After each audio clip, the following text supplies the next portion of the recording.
Hi guys, good morning. कैसे हैं आप लोग? गाइस, आज मैं बहुत महत्वपूर्ण टॉपिक लेके आया हूँ। आज मैं बात करने वाला हूँ प्लेटलेट के बारे में। क्योंकि आप लोग जानते हैं, हर बंदा जानता है कि जब से ये डेंगू, मलेरिया और भी जो वायरल फीवर आए हुए हैं, इनसे प्लेटलेट बहुत जल्दी डाउन हो जाते हैं। और जिससे हर बच्चा बच्चा जानता है कि शरीर में प्लेटलेट कम हो गए हैं और प्लेटलेट से क्या प्रॉब्लम्स होती हैं, सबको पता है। और हर एक बंदा इसको देखते ही घबरा जाता है। जैसे ही प्लेटलेट कम होने स्टार्ट होते हैं, बोलने लग जाते हैं कि इसकी प्लेटें डाउन हो रही हैं। तो गाइस, आज मैं आपको इसी के बारे में बताने वाला हूँ कि जो प्लेटलेट हैं, ये डाउन होने पे आपको कब घबराना चाहिए और कितना घबराना चाहिए, और कब प्लेटलेट ट्रांसफ्यूजन की जरूरत पड़ती है, कब प्लेटलेट देने चाहिए पेशेंट को।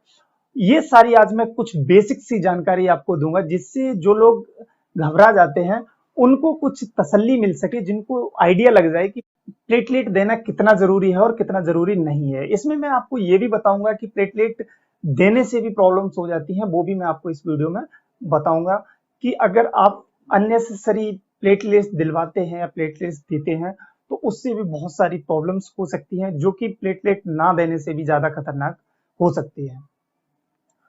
तो गाइस, सबसे पहले मैं आपको बताना चाहूंगा कि कई बार आपने देखा होगा किसी बच्चे के या किसी को जिसको वायरल फीवर या डेंगू फीवर या मलेरिया, किसी में भी उसके जब प्लेटलेट डाउन हो जाते हैं और वो हॉस्पिटल में एडमिट कराया जाता है, तो उस टाइम पे डॉक्टर नहीं चाहता है कि इसको प्लेटलेट दिए जाए। बट कई सारे आपके रिलेटिव, आपके घर वाले, जो थोड़ा सा गूगल से नॉलेज लेके आए हुए होते हैं, जिन्होंने गूगल में कुछ आर्टिकल्स पढ़ रखे होते हैं, और वो अपने आप को डॉक्टर से भी ज्यादा बढ़ के समझने लगते हैं, और वो डॉक्टर को प्रेस्क्राइब करते हैं कि इतनी ज्यादा प्लेटलेट टूट रहे हैं, इतने ज्यादा प्लेटलेट कम हो रहे हैं, आप हमारे पेशेंट को प्लेटलेट दीजिएगा, मैं पैसे का इंतजाम करता हूं या मैं पैसे देने को तैयार हूं, आप इसको प्लेटलेट दीजिएगा। बट एज पर साइंस उसको प्लेटलेट नहीं देने चाहिए। फिर भी डॉक्टर आप लोगों के दबाव में आके, आप लोगों के प्रेशर में आके, क्योंकि उसे लगता है कि अगर इन केस कुछ हो जाता है, इन केस अगर कुछ हो गया पेशेंट को, तो ये लोग बाद में यही बोलते हैं कि मैंने बोला था कि प्लेटलेट देने थे, आपने प्लेटलेट नहीं दिए, इसलिए ये पेशेंट को हो गया या इसलिए इसकी डेथ हो गई।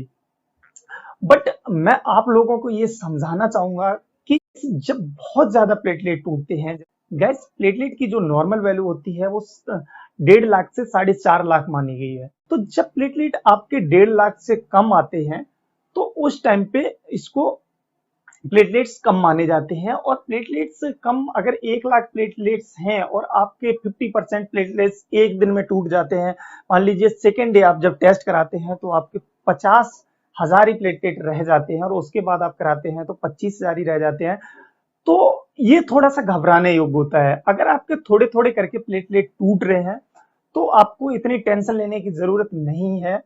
और जब प्लेटलेट आपके 10-15 हजार भी रह जाते हैं, डॉक्टर 10,000 के बाद ही प्लेटलेट ट्रांसफ्यूजन का सजेशन देते हैं। 10,000 तक वो ट्रांसफ्यूजन का सजेशन नहीं देते हैं। कई बार 10,000 के से और थोड़े बहुत कम हो जाएं तब भी वो रिकवर कर लेते हैं।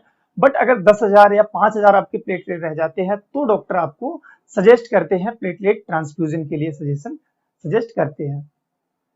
तो गाइस, आप लोग इतने ज्यादा मत घबराइएगा कि अगर प्लेटलेट आपके किसी फैमिली मेंबर के या किसी के टूट रहे हैं, किसी के कम हो रहे हैं, तो आपको इतने ज्यादा टेंशन नहीं लेनी चाहिए, और खासकर डॉक्टर को प्रेस्क्राइब नहीं करना चाहिए। डॉक्टर जिस तरह से ट्रीटमेंट कर रहा है उसको करने दीजिएगा, क्योंकि वो और भी कई सारी कंडीशंस को देख के प्लेटलेट ट्रांसफ्यूजन के लिए नहीं करते हैं, क्योंकि ट्रांसफ्यूजन करने से भी बहुत सारी प्रॉब्लम्स होती हैं। तो गाइस, सब अब मैं आपको बताता हूं कि ट्रांसफ्यूजन जो है, दो तरह से प्लेटलेट्स किए जाते हैं। एक सिंगल डोनर प्लेटलेट ट्रांसफ्यूजन, और दूसरा रैंडम प्लेटलेट्स ट्रांसफ्यूजन डोनर। तो रैंडम प्लेटलेट्स में क्या होता है, ये ब्लड बैंक से में जो ब्लड लिया जाता है उसके बैग से, जैसे 350 ml ब्लड होता है एक बैग में, और किसी किसी बड़े बैग में 450 ml होता है, तो उनसे ये प्लेटलेट निकाले जाते हैं, जिसमें से अराउंड 50 मिलीलीटर या 60 मिलीलीटर प्लेटलेट ही निकलते हैं एक बैग से। तो वो कई सारे बैग के प्लेटलेट इकट्ठे करके एक पेशेंट को दिए जाते हैं।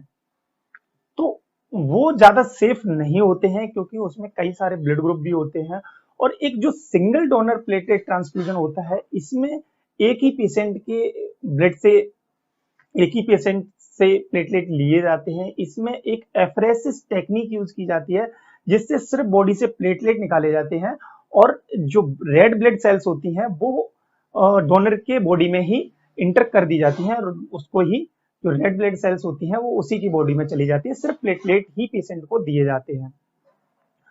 तो गैस ये ज्यादा सेफ होता है, ये थोड़ा सा कॉस्टली होता है बट ये सेफ होता है। जो सिंगल डोनर ट्रांसफ्यूजन है ये ज्यादा सेफ माना गया है। अब बात करते हैं कि प्लेटलेट ट्रांसफ्यूजन से क्या साइड इफेक्ट हो सकते हैं, क्या प्रॉब्लम हो जाती है अगर अननेसेसरी के ट्रांसफ्यूजन दिया जाता है, तो क्या साइड इफेक्ट होते हैं। फर्स्ट, एक हीमोलाइटिक रिएक्शन हो सकता है। कई पेशेंटों के प्लेटलेट देते ही एक हीमोलाइटिक रिएक्शन हो जाता है। ये हीमोलाइटिक रिएक्शन जो फेरेसिस प्लेटलेट्स होते हैं, जो रैंडम डोनर प्लेटलेट्स होते हैं, उनसे होता है। ये प्लेटलेट्स देने पे एक शरीर में जो हीमोलाइटिक रिएक्शन होता है ये बहुत खतरनाक होता है, इससे जान भी जा सकती है। और इसमें प्लेटलेट्स देने के कुछ ही देर बाद एक फीवर सा हो जाता है और बहुत ज्यादा ठंड सी महसूस होने लगती है और जो शरीर के निचले हिस्से में दर्द स्टार्ट हो जाता है। ये प्रॉब्लम इससे आ जाती है। सेकेंड साइड इफेक्ट होता है transfusion related injury. Transfusion related injury जो सिंगल डोनर के प्लेटलेट्स होते हैं उनसे होती है। उनसे जो प्लाज्मा होता है वो ज्यादा मात्रा में बॉडी में चला जाता है, जिससे लंग्स में एक तरह से सिंपल भाषा में कहें तो पानी सा भर जाता है। जो लंग्स के टिश्यूज होते हैं उनमें द्रव्य पदार्थ की मात्रा बढ़ जाती है, जिससे पेशेंट को सांस लेने में दिक्कत होने लगती है, हाइपोटेंशन जैसी प्रॉब्लम होने लगती है। थर्ड, इसमें होता है एलर्जी रिएक्शन। प्लेटलेट देने से कई बार एलर्जी रिएक्शन हो जाता है, बॉडी में रेड रेड से चिकत्ते टाइप के पड़ने लगते हैं, खुजली हो जाती है और कई बार सांस लेने में बहुत ज्यादा दिक्कत होने लगती है इस एलर्जी रिएक्शन के बाद। तो गाइस, आप सभी से मैं यही रिक्वेस्ट करूंगा कि आप लोग प्लीज डॉक्टर को अपना काम करने दीजिएगा। आप उनके काम में टांग मत अड़ाइएगा, ज्यादा होशियार बनने की कोशिश मत करिएगा, क्योंकि ये आपकी होशियारी आपके मरीज की जान भी ले सकते हैं। तो गाइस, इस वीडियो का बनाने का बस सिर्फ यही पर्पस था। मैंने कई जगह पे देखा है, मैंने कई डॉक्टरों से ये बात सुना है कि उनको जबरदस्ती प्लेटलेट चढ़ाने पड़ जाते हैं, जबकि पेशेंट को नीड नहीं होती है प्लेटलेट्स की, फिर भी उनको प्लेटलेट्स चढ़ाने पड़ जाते हैं और इसका कई बार साइड इफेक्ट भी देखने को उनको मिल जाता है। तो गाइज, आशा करता हूं आपको ये वीडियो अच्छा लगा होगा। अगर वीडियो अच्छा लगा हो तो प्लीज वीडियो को ज्यादा से ज्यादा शेयर करिए, जिससे लोगों को ये जानकारी मिल सके। तो thanks for watching, have a nice day, bye bye.